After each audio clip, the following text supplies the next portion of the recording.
Hi everyone, this video is mainly in response to an older video that I made about moving to Vancouver and what life is like here, for me at least. And from that video, lots of people sent me messages, lots of people from all over the world.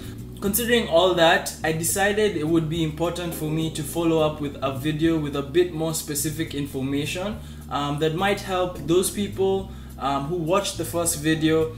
And for anyone else who may have questions about moving to Vancouver, hopefully I'll do a good job in communicating some of the specifics instead of giving a lot of general information like I did in the first one. Just a quick disclaimer for this video: I am in no way, shape or form a trained professional in immigration processes, but I'm mainly speaking from my experiences. So don't take what I say as the law, but do your own research and just find out more. If there's anything that I mentioned that confuses you or that brings up even more questions, feel free to ask me in the comment section or send me a message on my socials. All my socials are linked at the bottom. And yeah, again, research is key when it comes to such big decisions, and I wouldn't want you to make an uninformed decision. So please do your due diligence and do your best to find out as much as possible.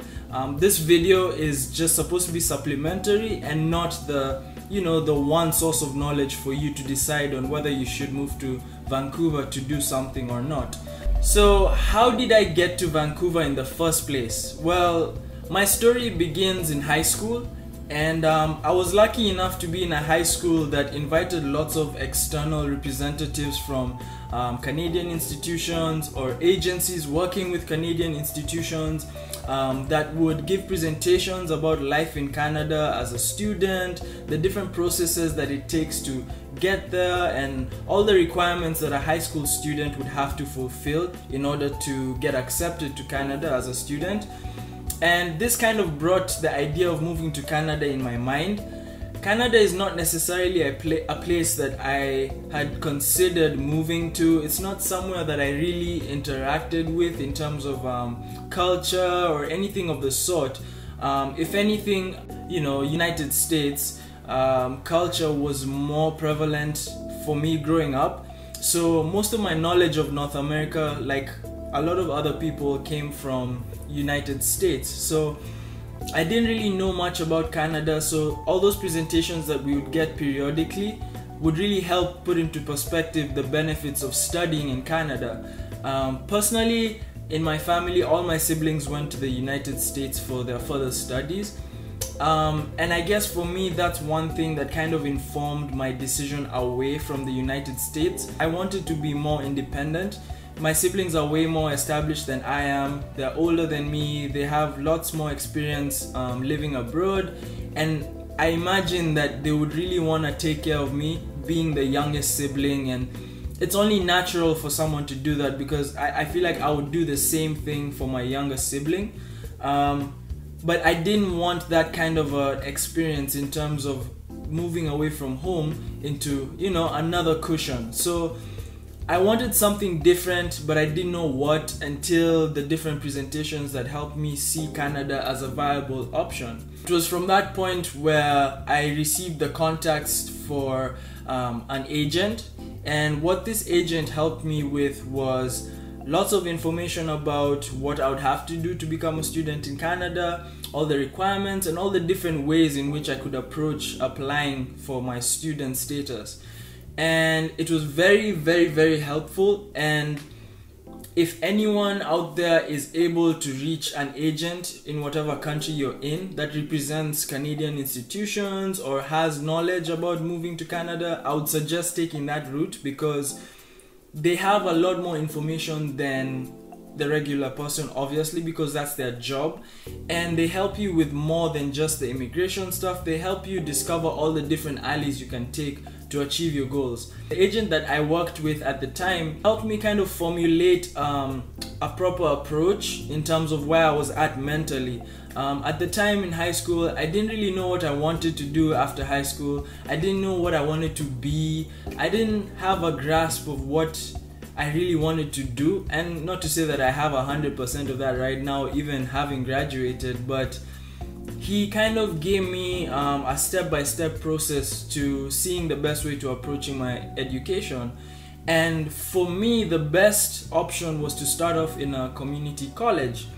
And why that's helpful is because a community college is cheaper than going into a university, which is a larger institution, and the fees are way higher.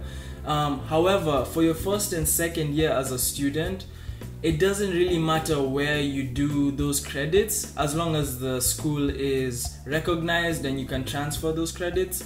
I would say it's a very good method for people who are not quite decided on what they want to study, and at the same time people who are not trying to spend too much money for at least half the time that you're studying abroad. This is because for international students, the fees are usually about 3 times the local student fees.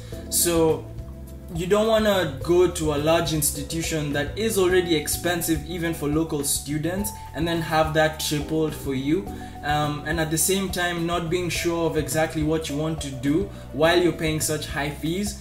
I feel like that could be very disadvantageous in the long run, and I'm living proof that, you know, it's very important to have that flexibility in your first 2 years, because myself and a lot of other people that I know changed their minds in the first and second years, and you know, you kind of get a better idea of what you want to do as you go along.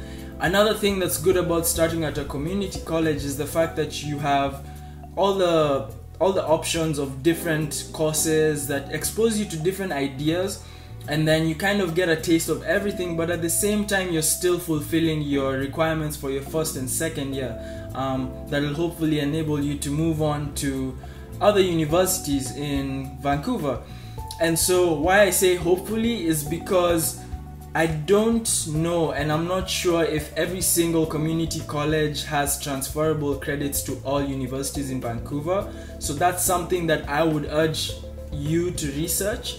A tool that myself and a lot of college students use to help this issue is BC Transfer Guide. BC stands for British Columbia, and it's a very popular website that a lot of students use to kind of see what courses are transferable between institutions. So it's very helpful in discovering, okay, are the credits that I have transferable to where I want to be? I believe the website also has information on transferring from outside of British Columbia, so that could be helpful for a lot of people who do not live here and who haven't started college or anything yet here. So check that out as well, and just see all the different options the website offers, because it's a very helpful tool. Again, I'm gonna link the website in the description, so check that out as well. That's a very key element in making this decision. For those of you who may be doing IB, which is International Baccalaureate, and it's basically a diploma program that lots of people are exposed to. If you're not, you can look it up and see what it's all about. I was personally doing IB, and I know for a lot of my friends who went abroad, they could transfer their IB credits straight into their university. So that's another thing you might want to check. Sometimes maybe going into a community college is not necessary, because a lot of the credits that you had in IB can transfer directly. So, you know, there's all these different moving parts that you need to be very aware of while you're making this decision, which is why I said you don't want to rely on one source of information. You want to know about all these different ways in which you can approach starting your education, which is where an agent really helped me personally. I'm not saying that's the only way you should go about doing it, but for me, an agent was helpful. And the best part was that the one I worked with was free of charge. I finally made the decision to go into community college and start my application process for immigration and all that different stuff. As a student, you'll need a visa to travel in and out of Canada. You're also going to need a study permit, and I believe there's also a medical test that students need to take before coming here to study. So there's various steps to immigrating. It's not just one document. I'm gonna link the Canadian government immigration site in the description so that you can check it out and see all the specific things that may apply to your situation that I may not be able to mention fully in this video. So once I got everything set up, once I got my visa, my study permit, and everything was ready to go, I made my way to Vancouver. and I landed here, and a lot of people, this is one of the main questions that people had, is accommodation. And for me, luckily, the college that I applied to has a program that they call the Homestay program, and a lot of colleges in Vancouver have this option because there's a large international student population. So they kind of have ways in which they try to make the experience as easy as possible for people who may not be used to the country. And so what Homestay is basically they set you up with a Canadian family or a family that's been living in Canada, and they're permanent residents here, and they can take care of you. They cook for you, they do your laundry, they do, you know, all the basic stuff that you should eventually do for yourself. But it's a good thing because when you come here, there's culture shock, you're confused, you're new, you're young, you have so many things going on, and you're trying to settle in. So it settles at least all the basic needs that you have on a day-to-day basis, so that you can focus on learning your surroundings and just getting to know what Vancouver is all about. At the same time, your homestay guardians will kind of give you a run through of how to use the transit system, all the different prices for things, and kind of give you like a quick start guide to living here, which is a really awesome thing to have when you've just landed. And yet another advantage is the fact that you live with other students. More often than not, the homestays will have, you know, multiple students, each renting separate rooms, and you'll all have this shared experience of being new to Canada. You're all studying, and so you can form relationships and also just have people to relate to on a student level, which is an amazing thing. A word of caution, however, when it comes to homestay, it's not all, you know, fun and roses. It can get complicated sometimes depending on the family that you live with. For me personally, I had not the best experience with homestay in terms of my relationship with the family I stayed with. It's not to say that the homestay program is a total like shit show or anything. It's one of those things that, you know, you're not guaranteed to have the best family in the world. So just be open to the fact that despite homestay having so many advantages, there is a chance that you might butt heads with the person that you're living with. But I feel as though on an overall level, homestay is very helpful. Despite my experience not being the best with the family that I stayed with, I can say for sure that it definitely still helped me to settle into life here and not have to worry about too much while I was studying in my first year, and kind of have the opportunity to only focus on your studies, and then you slowly make the transition into looking for places outside. And living with someone else and having that comfort for a bit of time gives you an opportunity to do more research about where you'd like to live, rather than having to make that decision from out of the country. So I think that's another very important thing to consider. And I'm not exactly sure if every single college offers this service, but I know it's a pretty popular service, so I would check if wherever you're applying to has this option. I know universities may also have this option. I'm not exactly sure because I didn't approach it from university, I did it on a college level. But do check about homestay. Homestay is a really popular thing, and it's a very beneficial tool to help you settle into life here. A lot of the colleges don't really have residences where students can live.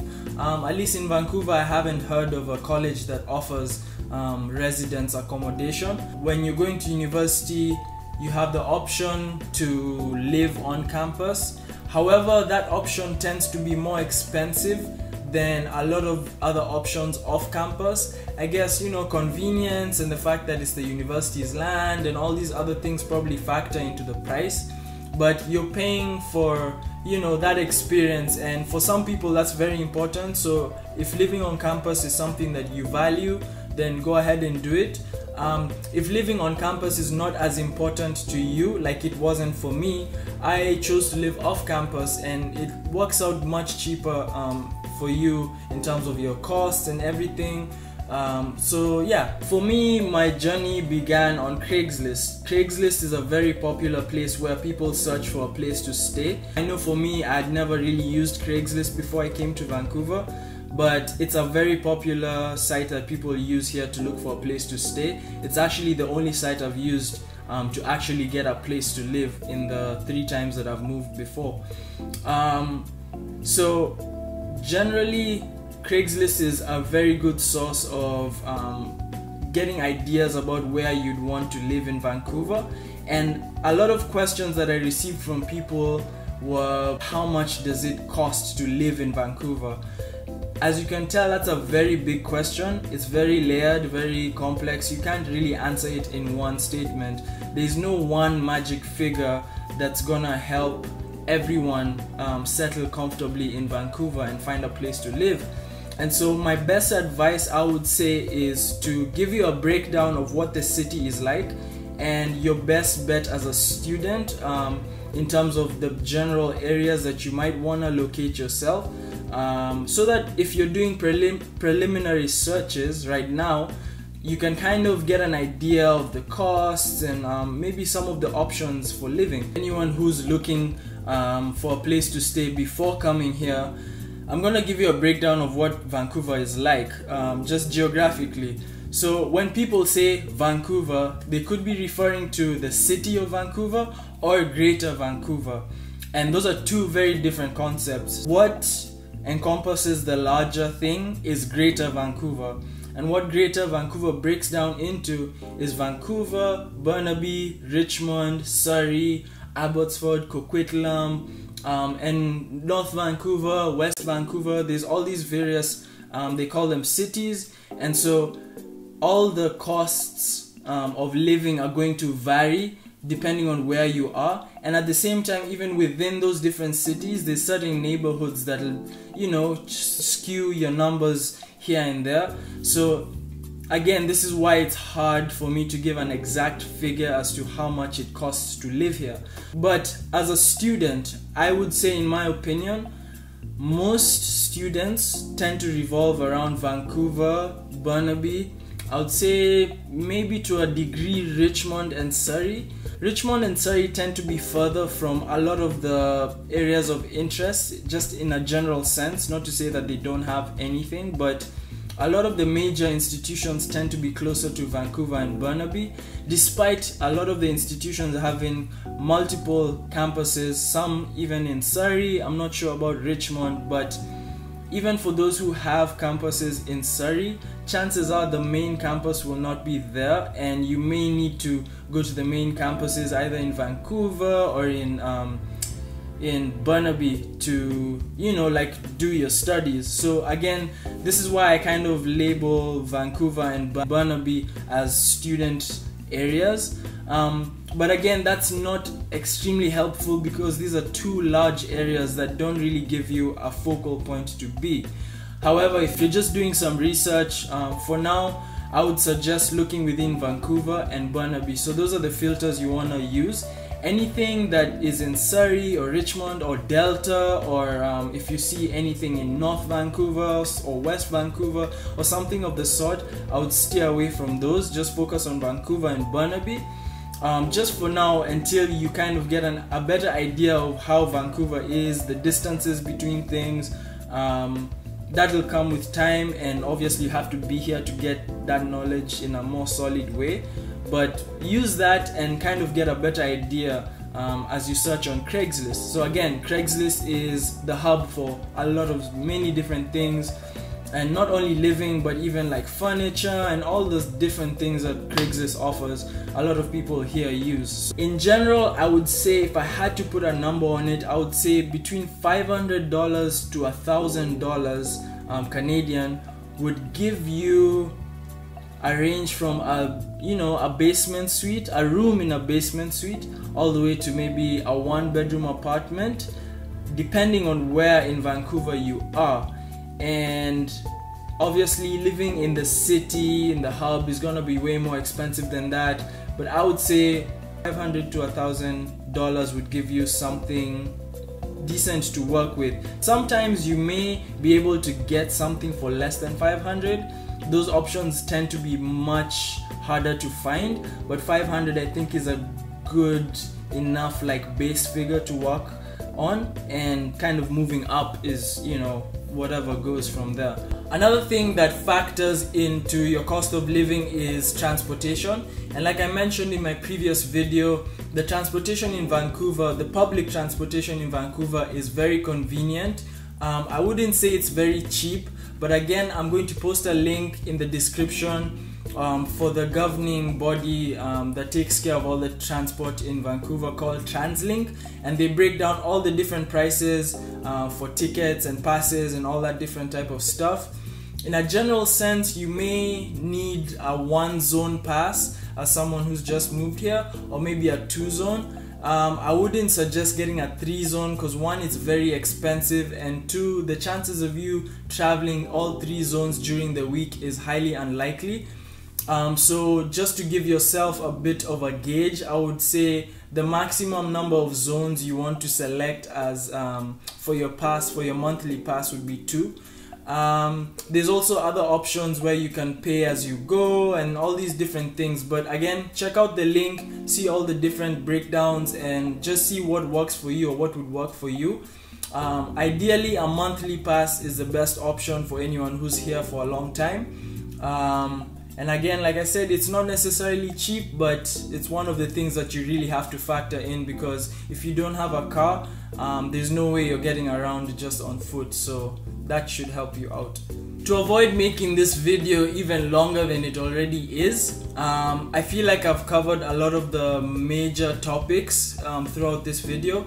If there's anything that I've missed or anything that needs further explanation, like I said in the beginning, please hit me up in the comment section, and I'll answer you on here. Or if you're more comfortable messaging me in my socials, go ahead and do that. All the links are in the description. But I hope I've given a bit more context as to some of the ways in which you can approach coming to live here. It's not an easy decision, it's not straightforward. My advice is to be taken with a grain of salt, but I kind of hope that I've given you some resources to work with, something that you can actually put on paper and look at and help you make that decision. So please feel free to ask me anything. I might make follow-up videos depending on the extent to which the stuff I may have left out goes. So don't be afraid to suggest any other videos for me, because there's definitely stuff I know I've missed out, but if it deserves its own video, I will make that video. If there's something that you guys would prefer I talk about, if this was not enough, let me know and I'll try my best to make a video. Again, I'm still learning how to do YouTube videos. I don't know if my format works for people, if people are receiving the information, but I'll do my best to, you know, construct something that's helpful to you. I really feel like it's an important conversation to have, especially for a lot of people out there who are young and making this decision. There's a lot of confusion, some things that you didn't think about, that it's good to always learn about beforehand. So with that being said, thank you for watching and all the best.